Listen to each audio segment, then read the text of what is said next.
தென்காசி மாவட்டங்கள்ல industrials create பண்றதுக்கான வாய்ப்புகள் என்ன இருக்கு அப்படிங்கிற மாதிரியான பல சந்திப்புகளை கடந்த சில நாட்களா நிறைய பேர் கூட நடத்திட்டு இருக்கிறேன். ஸோ அதுல பெரும்பான்மையான ஆட்கள் என்கிட்ட சொல்றது என்னன்னா, தென்காசியை வந்து நீங்க இண்டஸ்ட்ரியலுக்கு ஏன் நீங்க ப்ரிஃபர் பண்றீங்க, அது செட் ஆகுமாங்கிறத யோசிங்க. ஏன்னா தென்காசிங்கிறது ஒரு சுகவாச ஸ்தலம் அப்படின்னு சொல்லிட்டு ஆல்ரெடி எழுதி வச்சுட்டு போயிட்டாங்க. ஸோ அப்படிங்கிறதுனால தென்காசி ஊருக்குள்ள அந்த காத்து அவங்கள வேலை பார்க்கவே விடாது, அந்த குளுமைத்தன்மை அவங்கள வேலை பார்க்கவே விடாது, அவங்கள சுகமா வச்சிருக்க நினைக்கும்.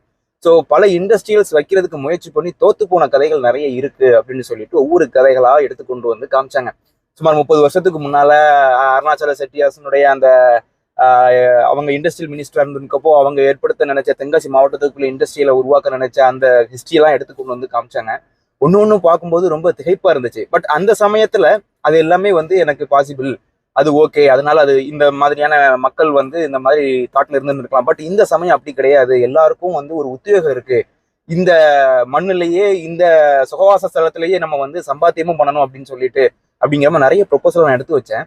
பட் இது சம்பந்தமான உங்களுடைய கருத்து என்ன அப்படிங்கிறத எனக்கு சொல்லுங்க. ஏன்னா இது சம்பந்தமான ஒரு மீட்டிங்கை வந்து வரக்கூடிய வாரத்துல ஒரு லைவாவே வைக்கலாம். அந்த பர்டிகுலர் பர்சன் சொன்னவங்களை வச்சு ஒரு லைவ் வச்சு இது அதுக்கும் இதுக்கும் என்ன முரண் இருக்கு அப்படிங்கிறத பத்தி பேசலாம் அப்படின்னு சொல்லிட்டு ஒரு தாட் இருக்கு. பட் அவங்க சொல்ற மாதிரி தென்காசிக்குள்ள இண்டஸ்ட்ரியல் வந்துச்சுன்னா பீப்புள் அதை அக்ரி பண்ணி அதுல ஒர்க் பண்ணுவாங்களா மாட்டாங்களா, உங்களுக்கு என்ன தோணுது அப்படிங்கிறத நீங்க மறக்காம கமெண்ட்ல சொல்லுங்க.